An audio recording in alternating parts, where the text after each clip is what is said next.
묵상 가운데 오늘 설교할 내용, 자료를 준비하던 중에 잠시 제 마음이 머무는 글이 있었습니다.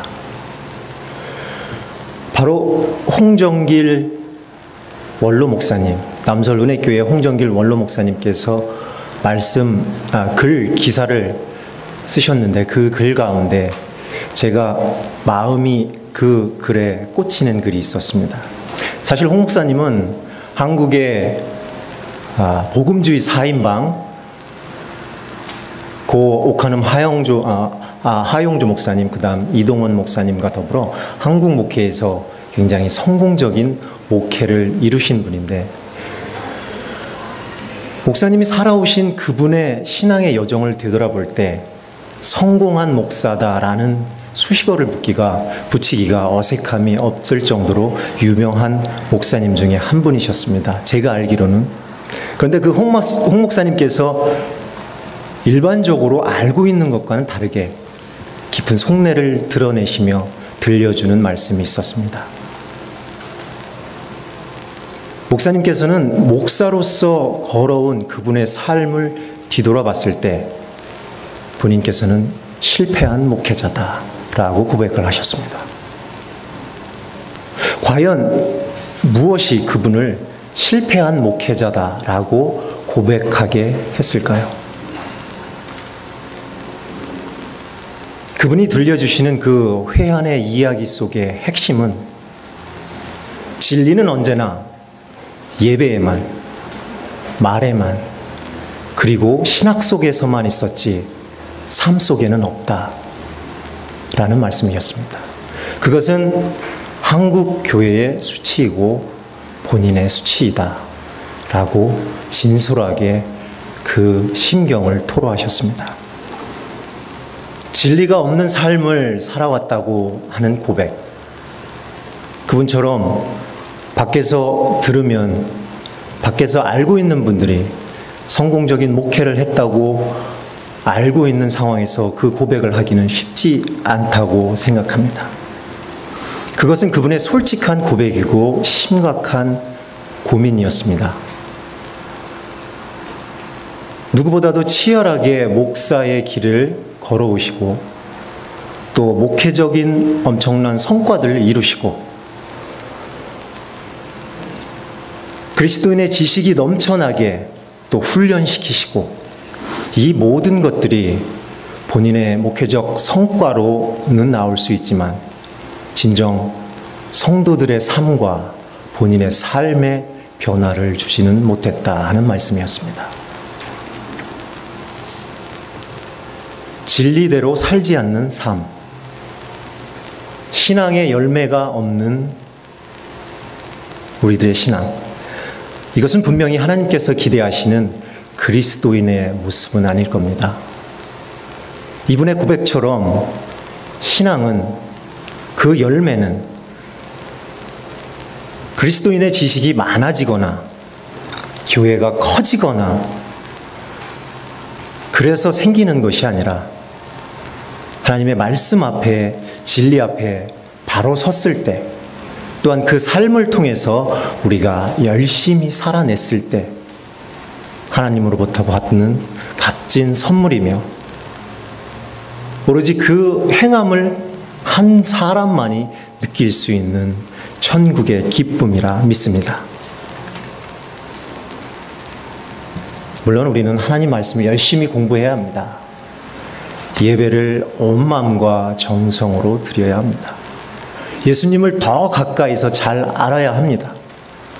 쉬지 말고 기도하고, 사실 여기까지 하는 것도 개인의 믿음의 분량에 따라서는 쉽지 않다라고 얘기할 수도 있겠습니다.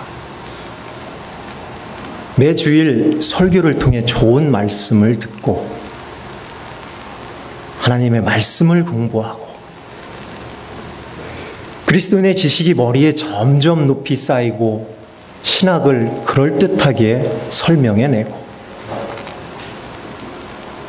예수님의 제자도를 잘 알고, 그런데 정작 그 많은 지식들이 우리들을 열매 없는 신앙으로 변하지 않는 삶으로 이어지게 한다면 그 안에 어떤 의미가 있겠습니까?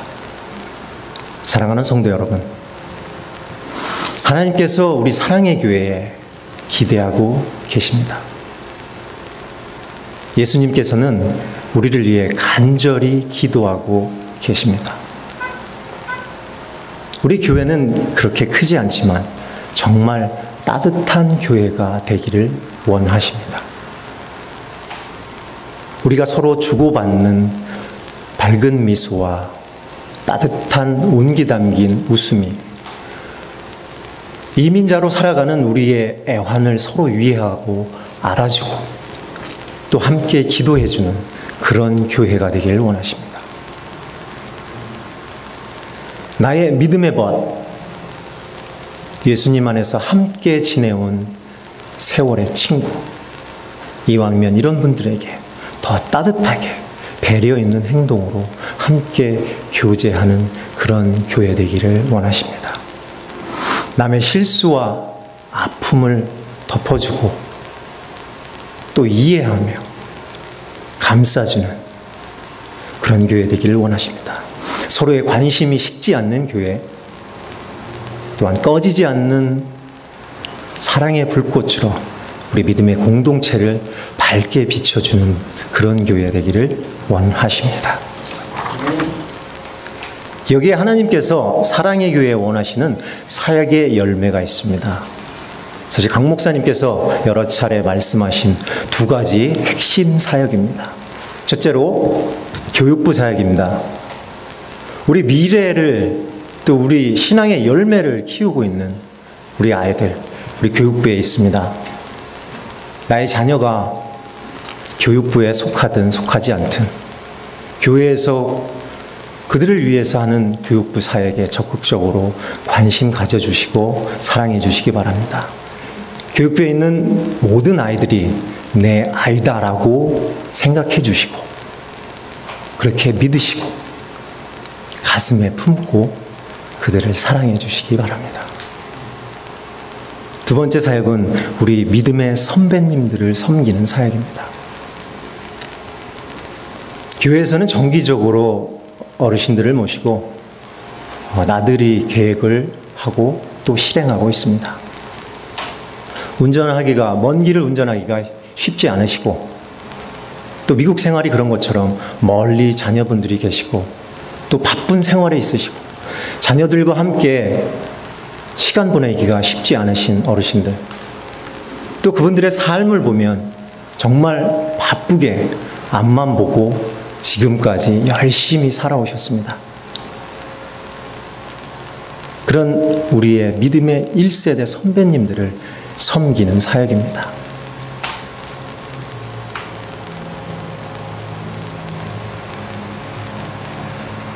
이 사역이 잘 진행될 수 있도록, 이 사역의 열매가 잘 열릴 수 있도록 마음으로 기도해 주시고 또 시간으로 또 때때로 물질로 성원해 주시면 감사하겠습니다. 성도 여러분의 적극적인 동참으로 우리 사랑의 공동체가 든든히 세워짐을 믿습니다. 그 안에서 아름답게 교회의 사역을 함께 짊어지고 나갈 때 하나님께서 기뻐하시는 사랑의 열매가 맺어짐을 믿습니다. 누군가 힘겹게 십자가를 지고 있다면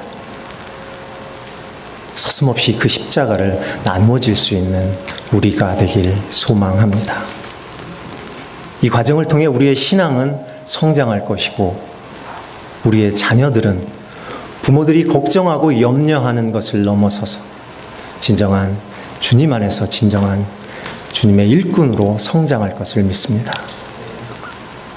그리고 우리의 믿음의 선배님들께서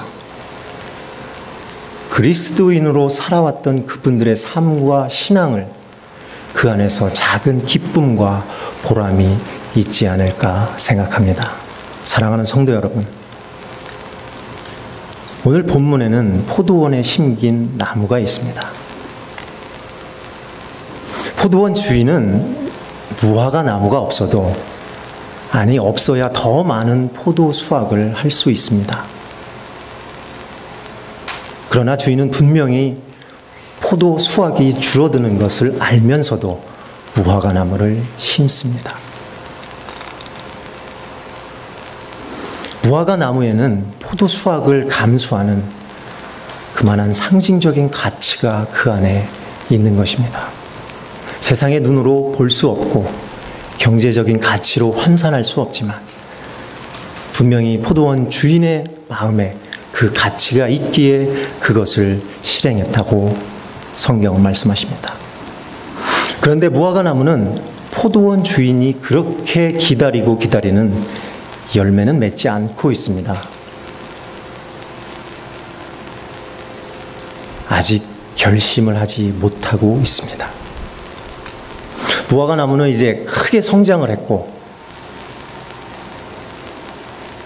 포도원의 넓은 자리도 차지하고 있습니다. 무화과 나무의 그늘을 또 그 큰 뿌리는 포도나무의 열매를 방해하고 있습니다. 그런데 이런 겉모습과는 다르게 무화과 나무의 속에서는 열매 맺을 생각을 하고 있지 않습니다.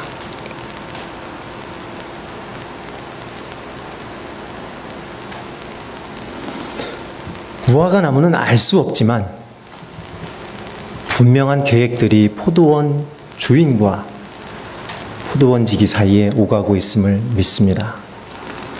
다행히 선한 중보자 포도원지기의 사랑으로 한 해를 더 유예받습니다.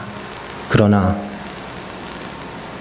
끝까지 열매가 없는 무화과 나무로 남는다면 성경은 분명히 그 나무의 끝을 말씀하고 있습니다.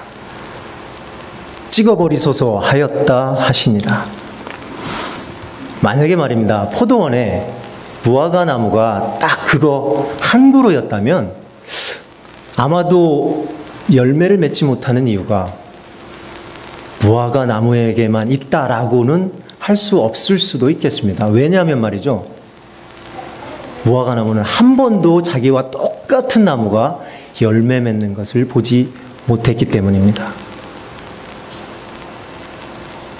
물론 옆에 있는 포도나무는 엄청나게 열매를 맺고 있습니다. 그러나 무화과 나무는 아마도 이렇게 말할 수 있을 것 같습니다. 쟤는 원래 열매 맺는 일이 제 잡이야. That's his job, not mine.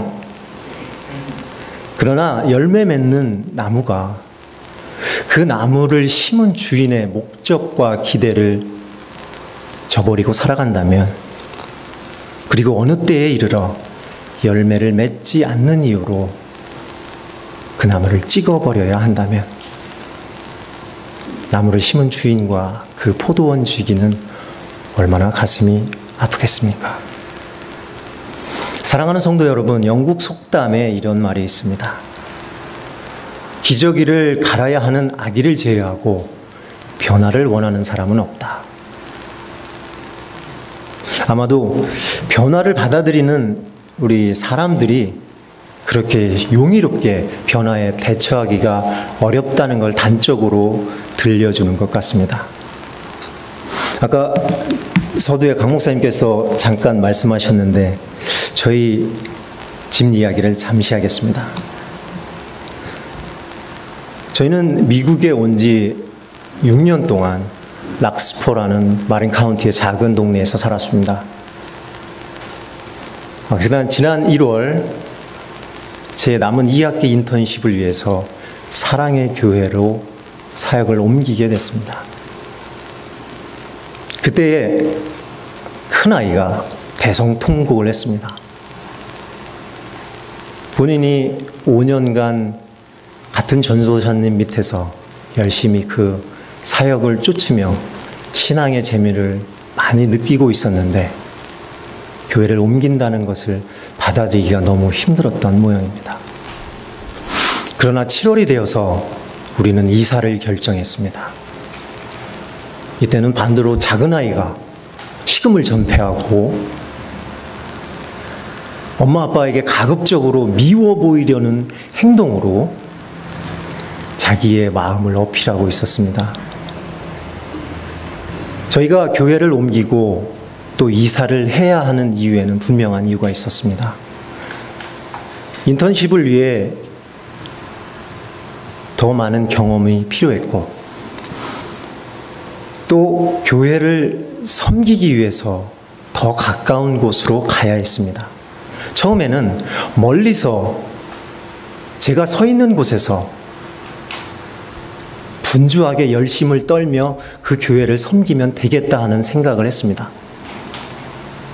그러나 6개월을 지나면서, 특별히 우리 강 목사님 댁에 심지어 금요일 날 저녁부터 3일간을 막 이렇게 함께 지내면서, 처음에는 재미도 있고 아이들도 좋아했습니다. 그러나 시간이 가면서 우리는 주춤거리고 지치고 우리의 방향을 정해야 될 때가 왔음을 감지했습니다. 이 두 이벤트를 겪으면서 제가 느꼈던 것은, 목회라는 것이 내가 서 있는 곳에서 먼 발치서 보고 배울 수 있는 것이 분명히 아니구나. 목회는 내가 들어가서 살아내야 되는구나.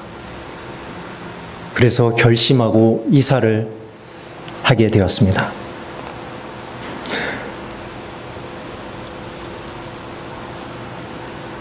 우리는 신앙의 열매를 맺기 위해서 무엇인가 하나님께 드려야 할 것이 분명히 있는 줄 믿습니다. 그런데 가끔은 내가 드리는 그것이 그 열매를 위해서 하나님이 바라시는 것과 맞지 않을 때가 있다는 걸 배웠습니다. 변화의 두려움을 넘어서서 내가 아끼고 사랑하는 것을 내려놓고 포기했을 때 나의 빈손에 새롭게 채워주시는 하나님을 경험하게 되는 것, 그것이 신앙의 열매를 맺어가는 것이 아닌가 믿습니다. 우리의 변화를 통해서 일하시는 하나님을 만나는 기쁨, 그 맛을 함께 누리시기를 축복합니다. 변화의 두려움은 우리를 꼼짝 못하게 묶고 영원한 포로로 만들려 하지만, 우리가 꼭 기억해야 될 것은 우리에겐 예수님이 계십니다. 죽음의 고통을 넘어선 사랑으로 우리에게 부활의 열매를 주셨습니다. 물론 여기 계신 많은 성도님들도 엄청난 변화의 물결을 넘고 여기까지 오셨습니다. 정말로 말로 다 표현하기 어려운 그런 변화를 겪고 견디시고 오셨습니다. 정말로 수고 많이 하셨습니다. 그런데 오늘 본문에서 하나님께서는 저와 여러분께 좀 더 다른 변화를 요구하고 계십니다.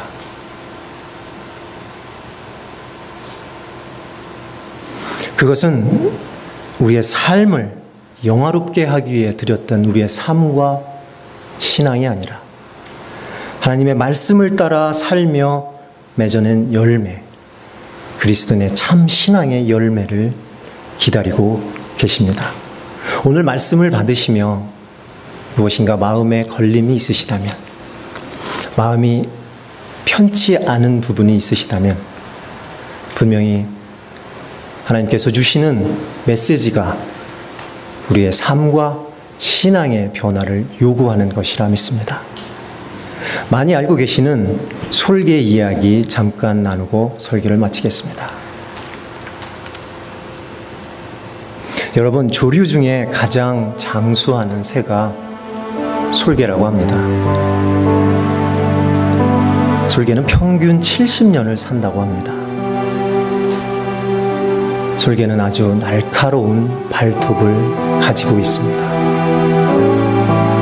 이것은 짐승을 잡아채는 데 사용하는 아주 유용한 도구입니다. 그런데 솔개가 나이가 40이 되면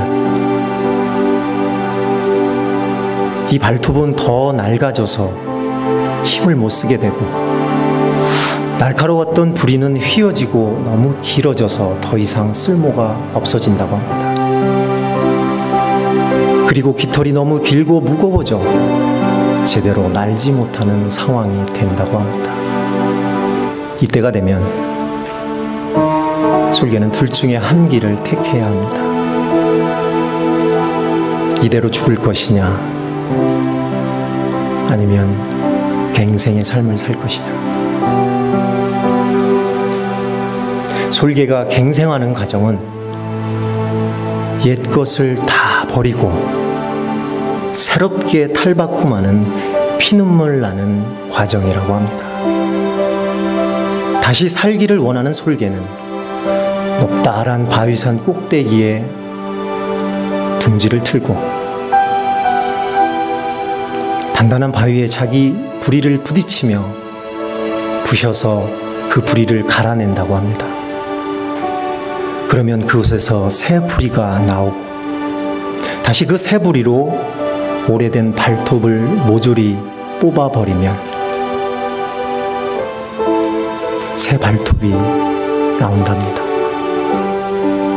그 다음에 자기의 깃털을 다 물어 뜯어버리고 새로운 깃털이 나올 때까지 기다리고 건강이 회복되면 다시 30년을 사는 축복을 받는다고 합니다. 기도하시겠습니다.